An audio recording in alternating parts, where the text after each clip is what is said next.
अस्सलाम वालेकुम बच्चों, आपकी जो है ये 45th डे है और इसमें आपका टेस्ट होने वाला है मरबूत निसाब जांच। जो जितना भी आप लोगों ने आज तक पढ़ा है उसकी वो जांच का जो है वो पेपर है और इसमें 30 मिनट दिया हुआ है आपको और 20 नंबर आपको दिए हुए हैं।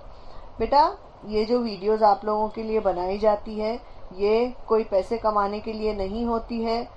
अगर आप लोग सब्सक्राइब करते हैं तो आपको ये फौरन आप हासिल हो जाएगी, मीन्स जैसी यहाँ पे बनेगी और आपको वो फौरन दिखाई देगी। इसलिए मैं हमेशा बोलती हूँ कि आप लोग सब्सक्राइब करो और वीडियोस को जो है वो ज़्यादा से ज़्यादा शेयर करो और देखो। बेटा, आप लोग करेंगे ये आप लोगों के लिए अच्छा होगा।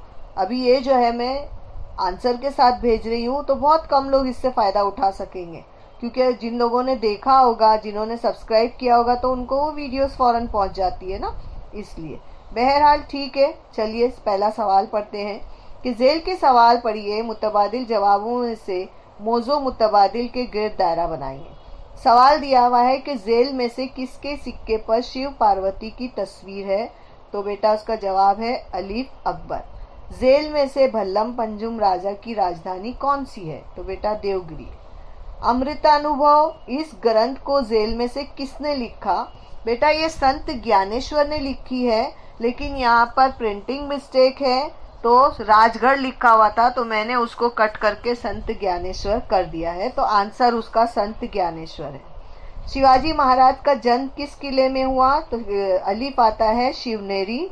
और मजलिस दस्तूर साज के सदर कौन थे। यहाँ पे भी एक गड़बड़ थी, डॉक्टर राजेंद्र प्रसाद है एक्चुअली, लेकिन उनका नाम ही नहीं दिया हुआ था, इसलिए मैंने वो सरदार वल्लभ भाई पटेल को कट किया है और डॉक्टर राजेंद्र प्रसाद उसका सही नंबर है। अब आपके टीचर क्या कट करके देते हैं मुझे नहीं पता बेटा, तो आप वो हिसाब से लिखिए। फिर झेल के बयानात सही है या गलत लिखिए। आज़ादी और तभी जमहूरियत पुरअसर होती है, बिल्कुल सही।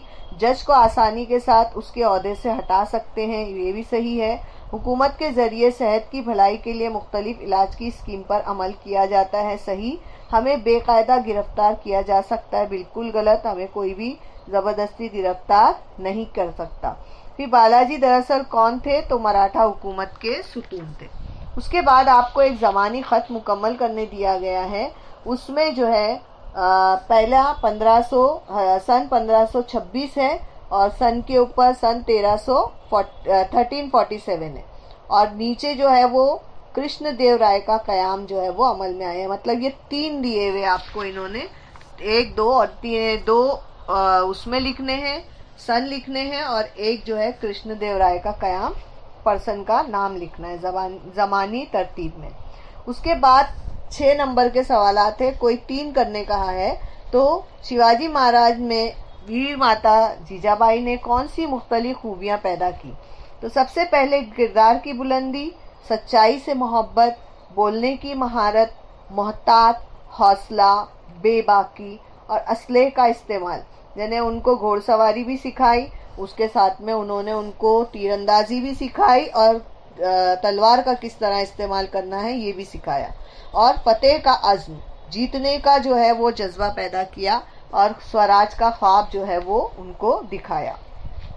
संत कबीर के बारे में आपको जो मालूमात है उसे लिखिए। तो संत कबीर भक्ति तहरीक के नुमायां संत थे। उन्होंने ज़ियारत गाहों, व्रत, मूर्ति पूजा वगैरह जैसी रस्मों को अहमियत नहीं दी। उन्होंने सच्चाई यानी हक को ही खुदा माना, सब इंसान एक है की तालीम दी और उनके नज़दीक फ़िरका बंदी, मजहबी तफरका और ज़ात पात की कोई अहमियत नहीं थी और हिंदू और मुस्लिम इत्तेहाद के वो मतलूब थे।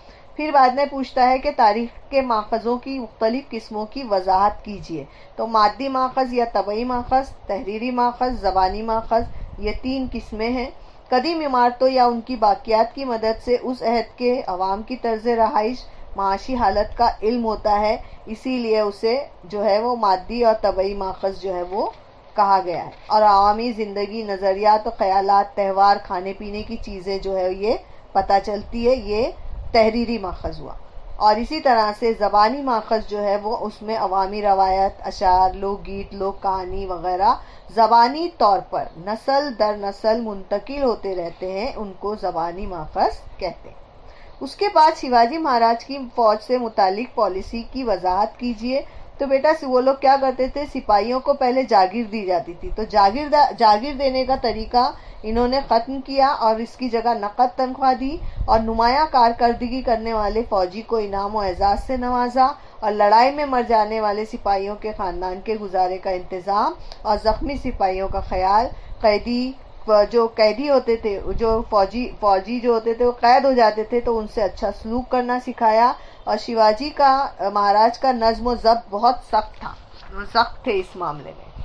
उसके बाद में है दर्ज झेल की वजाहत कीजिए। तो सबसे पहला है दस्तूर। तो मुल्क के कामकाज से मुतालिक मौज़ूआत को यकजा और बाकायदा शक्ल में तहरीरी सूरत में जिस किताब में दर्ज किया जाता है, उस मुल्क की सबसे बड़ी हुकूमत ने जिसे तस्लीम किया है, इस किताब को दस्तूर कहते हैं। सियासी इंसाफ।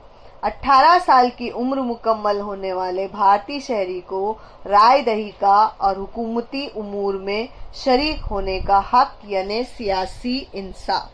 बेटा उम्मीद है आप लोगों को ये अच्छी तरह से समझ में आया होगा।